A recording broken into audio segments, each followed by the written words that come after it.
यूँ मैं वीरेंद्र त्रिपाठी अपने सभी दर्शकों का आपके इस यूट्यूब चैनल जीडीएस राष्ट्रीय समाचार में सादर अभिनंदन करता हूँ, स्वागत करता हूँ।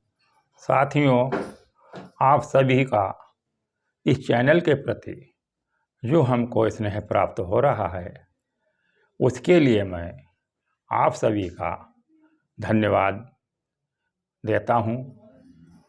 साथियों, आज की जानकारी मैं देश में कार्यरत लगभग 2,50,000 जीडीएस कर्मचारियों यानी ग्रामीण डाक सेवक कर्मचारियों के प्रति साझा करना चाहता हूँ। ये जानकारी, ये सूचना सूत्रों के अनुसार से मैं आपको देना चाहता हूँ।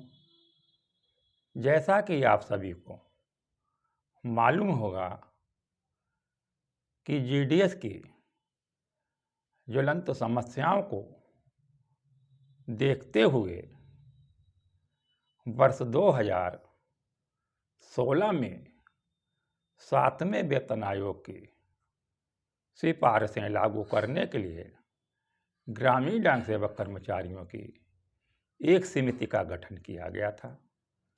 उस समिति के अध्यक्ष आदरणीय श्री कमलेश चंद्रा जी सेवानिवृत्त चीफ पोस्ट मास्टर जनरल बनाए गए थे।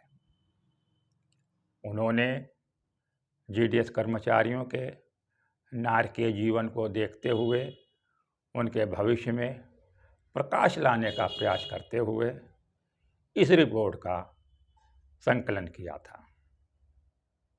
साथियों, मैं आपको इस रिपोर्ट के शीघ्र मिलने वाले लाभ के बारे में जानकारी दूं, इससे पहले कि यदि आप इस चैनल को पहली बार देख रहे हैं, पहली बार सुन रहे हैं, तो अवश्य सब्सक्राइब करें तथा बेल आइकन वाला बटन जरूर दबाएं, जिससे कि कोई भी नई जानकारी, कोई भी नया अपडेट आपसे छूट ना जाए। साथ ही आप अपनी राय कमेंट बॉक्स में ज़रूर लिखें। आपकी राय, आपके मन की बात हमारे लिए मार्गदर्शन का प्रतीक है। साथियों, अब मैं आपको ले चल रहा हूँ उस अपडेट की ओर जो सूत्रों के अनुसार मुझे प्राप्त हुई है। साथियों, 7वें वेतन आयोग की रिपोर्ट आदरणीय श्री कमलेश चंद्र द्वारा बनाई गई थी, जिसमें जीडीएस कर्मचारियों के तमाम मुद्दों को लेकर कमेटी की रिपोर्ट में सिफारिश की गई थी कि उपरोक्त वस्तुएं ग्रामीण डाक सेवक कर्मचारियों को उपलब्ध कराई जाएं। इनके इन मुद्दों पर शीघ्रता से विचार किया जाए, इनको मिलने वाले लाभ विभाग द्वारा शीघ्र दिए जाएं, किंतु उनकी रिपोर्ट को हमारी केंद्र सरकार ने, हमारे डाक विभाग ने दरकिनार करते हुए कचड़े के डिब्बे में डाल दिया। साथियों, जो लाभ हमको वर्ष 2016 में प्राप्त हो जाने थे, आज लगभग समय 6 साल का बीतने के बाद भी हम कर्मचारियों को वो लाभ प्राप्त नहीं हो पाए। हमारे अखिल भारतीय ग्रामीण डाक सेवक कर्मचारियों संघ ने इन मांगों को लेकर सरकार के समक्ष, विभाग के समक्ष, वित्त मंत्रालय के समक्ष, संचार मंत्रालय के समक्ष अनेकों ज्ञापन प्रस्तुत किए, किंतु स्थिति यथावत रही। इतना ही नहीं, हमारे केंद्रीय नेतृत्व ने उपरोक्त मांगों को लेकर अनेकों बार धरना, प्रदर्शन, हड़तालें भी की, किंतु सरकार के कानों पर जूं नहीं रेंगी। साथियों, आज हमारे केंद्रीय नेतृत्व ने जो आह्वान किया है, जो बिगुल फूंका है, वह उन्होंने अपने स्वार्थ के हित में नहीं फूंका है। वह हमारे देश में कार्यरत 2,50,000 ग्रामीण डाक सेवक कर्मचारियों की समस्याओं को लेकर फूंका है। और मैं धीरेन्द्र त्रिपाठी अपने सभी दर्शकों से अपील करता हूं कि निश्चित ही आप सफलता के निकट हैं। शीघ्र ही आपको आदरणीय कमलेश चंद्रा द्वारा बनाई गई सिफारिश के अनुसार उनके अनुरूप आपकी मांगें मानी जाएंगी।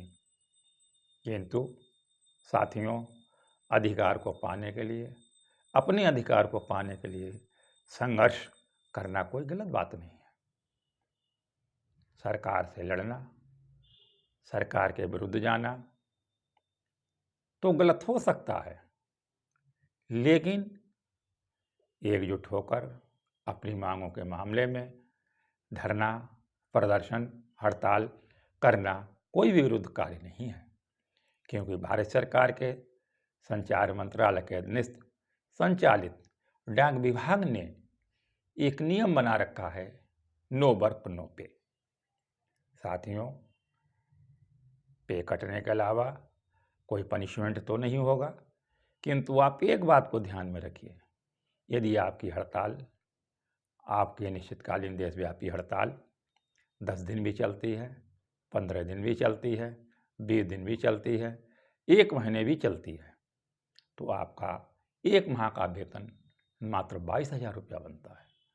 लेकिन 22,000 की कटौती हो जाने के बाद यदि प्रति माह आपको 5,000 से 8,000 की बढ़ोतरी हो रही है, तो आप हिसाब लगाइए, कैलकुलेशन कीजिए कि आपको आपकी सर्विस में कितना पैसा प्राप्त होगा।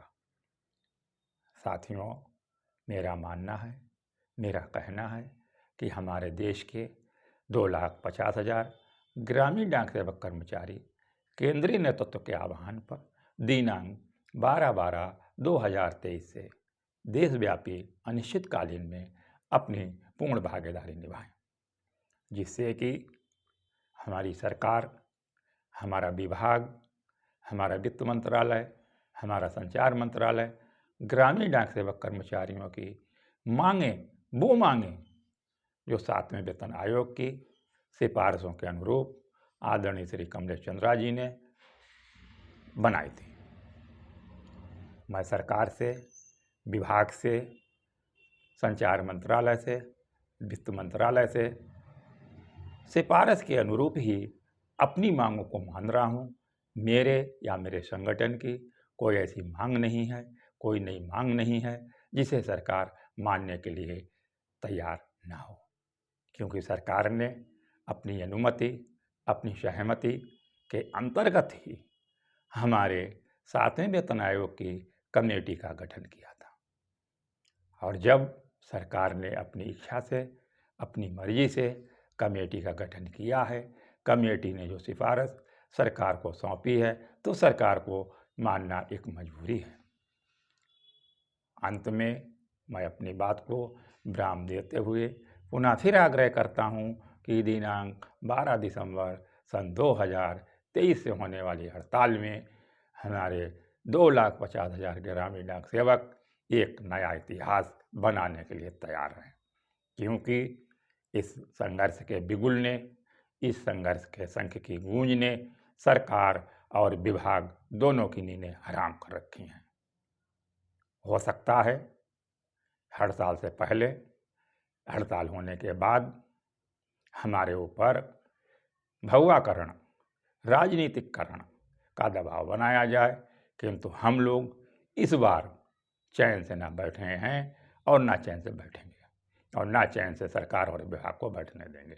इस बार हम अपनी मांगें सरकार और विभाग दोनों से ही मंगवा कर रहेंगे, किंतु इसमें आपकी भागीदारी अति आवश्यक है, बहुत ज़रूरी है। इसलिए आप सभी 12 तारीख को निर्धारित समय के अनुसार हड़ताल में अपनी अपनी भागीदारी निभाएं।